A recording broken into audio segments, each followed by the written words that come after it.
សួស្តីបងប្អូនទាំងអស់គ្នានេះជាទីតាំងផ្ទះមួយកន្លែងដែលយើងបានចុះមកធ្វើការកម្ចាត់កន្ទៀជូនគាត់ណាបាទអញ្ចឹងតាក់ទងផ្ទះនេះគឺផ្ទះថ្មីតែម្ដងទៅម្ចាស់គាត់ចូលមករៀបចំហ្នឹងបាទអញ្ចឹងវាមានបញ្ហាកន្ទៀស៊ីមើលប៉ោងអីដល់លើហ្មងបាទដល់លើនោះហ្មងបាទហើយអានេះខាងបរិយចុះមកដាក់នុយឲ្យគាត់ទេបាទប៉ុន្តែខាងខ្ញុំមានបច្ចេកទេសយើងប្រើថ្នាំការពារទុកមុនហ្មងតាមទូតាំងតាមប្រព័ន្ធភ្លើងតាមពីដានបាទហើយគ្រប់ទូតាំងគ្រឿងហារឹមអស់បាទកន្លែងសំខាន់ដែលកន្ទៀវាចូលនៅមកបាទនេះទីតាំងផ្ទះហើយបាទជាប្រភេទផ្ទះធំនៅខាងគម្រោង12បរិយមានធំពេញតែម្ដងបាទអញ្ចឹងផ្ទះនេះគឺយើងធ្វើការកម្ចាត់កន្ទៀហើយសម្រាប់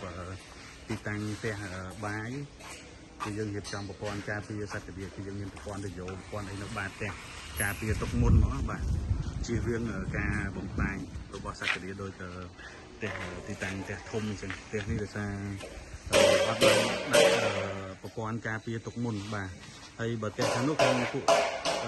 យើងធ្វើដែរគឺអត់មានកន្ទៀផ្ទះជាប់គ្នាផ្ទះមួយមានកន្ទៀផ្ទះមួយអត់មានកន្ទៀបាទ